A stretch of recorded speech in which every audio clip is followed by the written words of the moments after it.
Welcome back to the Fluff of Wrestling podcast. It's me, Metro. And it's me, Nightwing. As today we're going to be doing a WWE Mount Rushmore for women's superstars, tag teams, factions, and men's superstars. You ready to get straight into it? I am. Alright, let's kick it off with the women's superstars. We'll both take one pick at a time until we've got all four, and for each pick we'll explain why we've picked that women's wrestler or tag team or faction or men's wrestler to be on our Mount Rushmore. So I'll go with the first pick for my women's Mount Rushmore.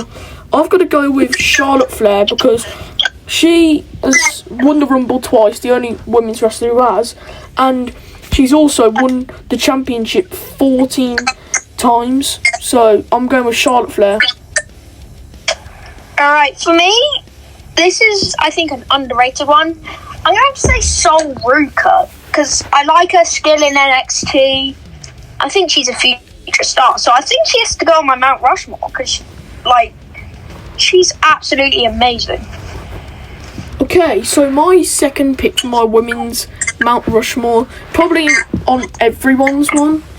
Well, these next two I'm going to pick is AJ Lee because she ruled the Divas division until she got injured in 2015. She's now the women's IC champion, which I can't wait to see. Isn't she fighting Bayley at Mania for the title? I think so, yeah, she is. But yeah, I'm going to have to go with AJ Lee. Well, up next, I'm going to have to go with Rhea Ripley, two-time women's world champ. Great wrestler, her character's amazing. She's good on the mic. Right now, she's with Io Sky in a tag team. She's fighting Jade at Mania, won Elimination Chamber twice. She's won the Rumble. Yeah, so Alright. Yeah, she has done quite a lot. She's won the tag titles a bit. But my third pick, it's Trish Stratus because what she did for the business in the early 2000s was great. And when she came back, had a feud with Becky. And yeah, I'm putting Trish Stratus as my third women's superstar. You know, speaking old school with women, I'm probably going to have to put China on there. I think she was just epic how she won the men's Intercontinental Championship and all that. Well, yeah, to be fair, she was also in DX. And she was in the men's Rumble once, I think. Yeah, I think so. But I understand why you've went with China. But my fourth and last pick for the women's side of my WWE Mount Rushmore is Lita. Because, again, with Trish, she carried the women's division in the 2000s because they weren't using them well. And they were just using them for bad storylines. But Lita and Trish, I think, carried the women's division in the 2000s. So the 2010s, I would say. And yeah, who's your fourth and last pick for the women's Mount Rushmore? So my last pick of the women's Mount Rushmore, I think there's only one option left. You've said it, but I can't leave her off. I have to put AJ Lee on there. Yeah, I understand why you picked AJ Lee. Would you like to explain? Yeah, so like you said, she was great in the Divas division. She left for 10 years, went through a bunch of therapy, and now's returned and is in the Intercontinental Champion. Okay, so now we're going to be moving over to the factions side of things. So this time I'll let you kick it off. What's your first pick of your four factions? Alright, I may not be doing this out of thing. Maybe I'm just being a bit biased. But I think the Bloodline, the 2023 Bloodline, was the best faction ever. Just Roman, Jimmy, Jay, and Solo. and Paul Heyman. Okay, so I understand why you've done that, like, because I would say it's mainly because the Usos and Roman's title reigns, but that's also my first pick for factions. Alright. So what's your second? My second pick, I mean, this one's easy. It has to go to the Death Riders. Pretty much, if Shield and the Bloodline mixed into AEW, that's the Death Riders. You know what? Yeah, I understand why you picked that, and I personally wouldn't pick them for my faction, Mount Rushmore, but my next one is going to be on probably everyone's faction, Mount Rushmore. It is going to, it does have to be the Generation X, because from the takeover from WWF and WCW, I think it was, to all the funny jokes, the suck it chants, and all the titles they won, like with Road Dogg, Billy Gunn, X-Pac, China, Shawn, Triple H, Hornswoggle was in there for a bit, and he was quite funny. But I'm gonna have to pick DX. What's your second faction? My third faction, actually. Third. I'm gonna actually have to say New Age Outlaws, with like Billy Gunn, the Ass Man, all those other legendary wrestlers. They just made a great group. Okay, fair enough. But my next one, again probably on everyone's, is the New Day with Kofi, Big E, and Xavier. I would say 2017 to like 2019, just before Big E left because he got drafted to the other roster. That was peak New Day. Of course, Kofi Mania, Xavier Woods winning King of the Ring, Big E winning the world title as well, and he also won Money in the Bank. But then sadly he did break his neck, and I don't think he's going to be returning anytime soon. But yeah, the New Day with Kofi, Xavier and Big E is my next pick, not Grayson. But what is your fourth and last faction pick? My final pick, I'm surprised we haven't picked him yet, but I have to put in the Shield, John Moxley, Seth Rollins, Roman Reigns, just dominating every time they appeared on TV.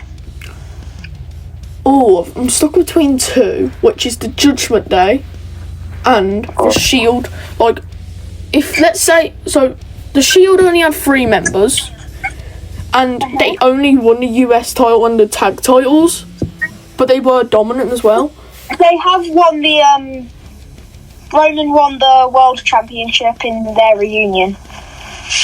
Well, yeah, but I'm going to have to go with the Judgment Day for my last faction pick, because when you look at all the members and all the stuff they've done compared to the Shield, you just can't compare with, like, Edge, Rhea, Raquel, Liv, Roxanne, Finn, Carlito, Damian, R-Truth, Dom, JD.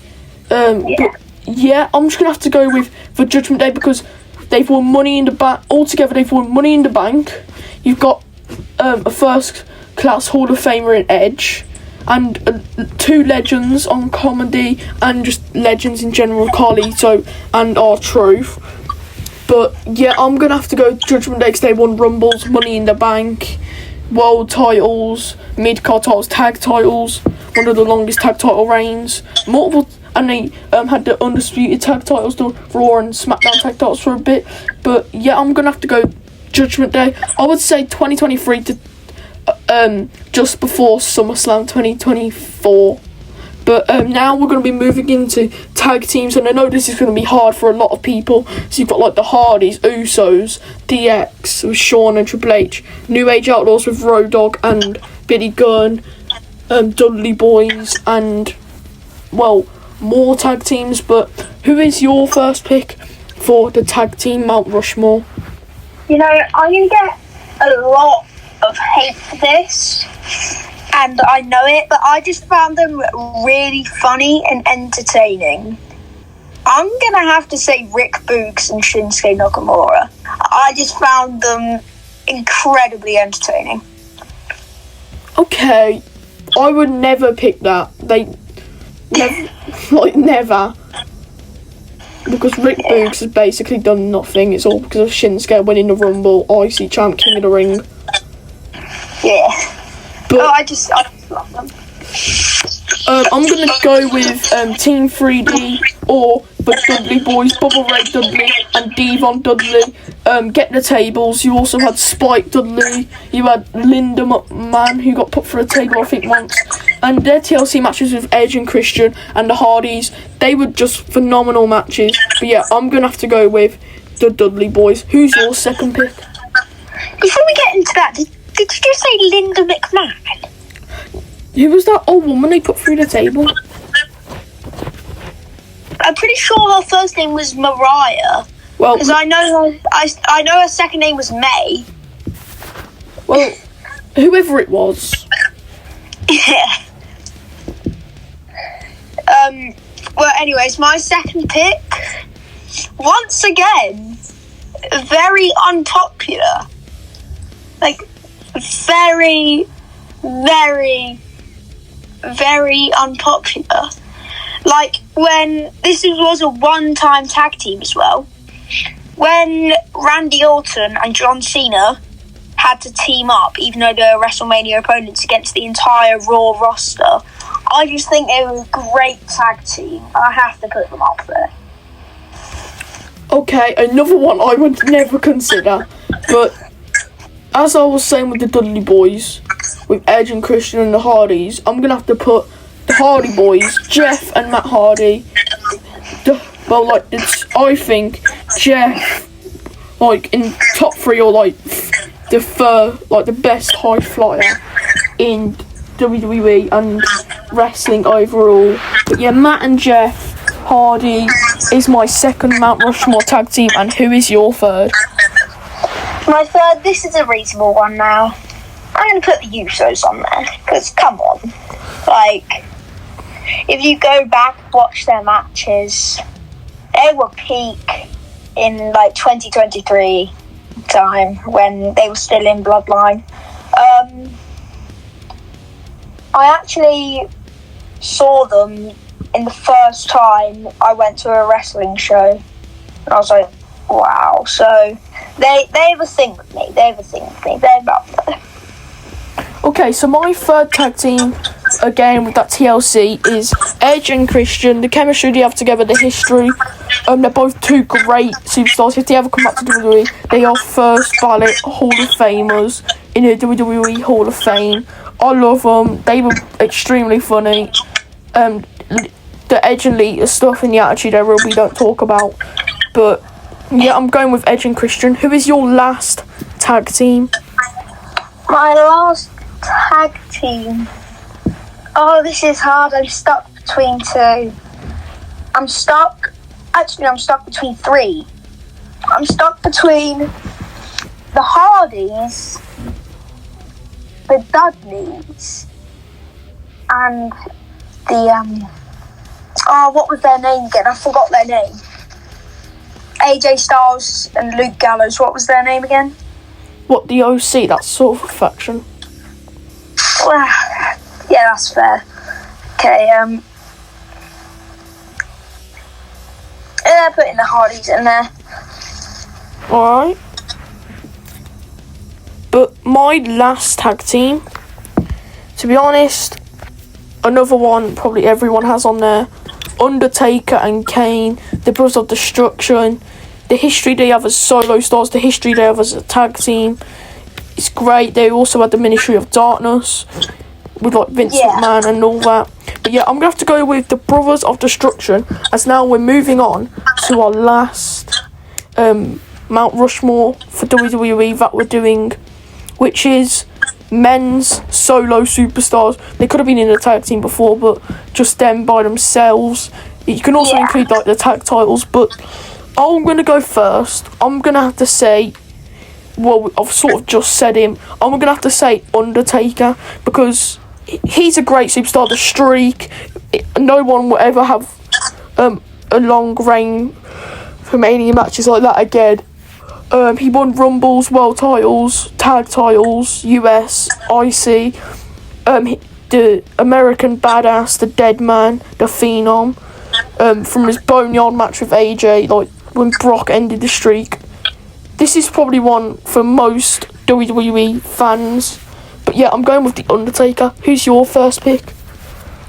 My first pick has to go to the phenomenal one, AJ Styles, the face that runs the place. Pretty much the man that made TNA what it is now. I have to go with him. Alright, but next, probably a lot of people are going to have him as well. Like, there's two superstars probably everyone's going to have, which is John Cena and Stone Cold, but I'll just have to see. But my second pick is the showstopper, the Heartbreak Kid, Shawn Michaels, HBK. He won 2 Rumbles back-to-back, world title history, IC, tag. I think he didn't win the US title, but you get me, like, his work as a solo superstar and in WWE in general was great. Yeah, I have to agree with you on that. Like, I'm not going to put Shawn in, but a man that I am putting in, like, ever since he joined, he's been going hardcore left and right. I have to go with Jon Moxley. For the WWE Hall of Fame? I mean, Mount Rushmore, not Hall of Fame. No, not Hall of Fame, but you get what I'm trying to say. I put in Death Riders earlier, and then now I just think Moxley is. Alright, but my third pick. Oh, this one's hard. But it's going to have to go to John Cena from the 17th time, from his crap retirement to a crap heel turn. His matches with AJ, with The Rock, with he didn't really have many with Undertaker. He was a great superstar. Won Rumbles, won titles, won IC, tag, United States, world heavyweight, elimination chamber. What? So yeah, I'm gonna have to go with John Cena. Well, you had a sneak peek of what I'm putting in there. I have to put in the man that drunk 8 beers and then a Bloody Mary, Stone Cold Steve Austin. I mean, he did win 3 Rumbles practically back to back, and to be honest, I understand where you're coming from, and I'm gonna have to go with Stone Cold as well. So yeah, that's our tag team, women's faction, and men's Mount Rushmore's episode. This is episode 1 of the podcast for the Love of Wrestling podcast. Whoa. Yes. I've done my 4th pick for the men. Oh yeah. Right, who's your 4th? Rewind a bit. Okay, I'm gonna have to say Roman Reigns. Now we can do this. Skibbity bop bop da da da da. Yeah, make sure to subscribe to the Love of Wrestling podcast, Extreme BH Wrestling, and WHEW Wrestling Creations. It's me, Metro. And it's me, Nightwing. And we'll all see you in the next podcast episode. Goodbye.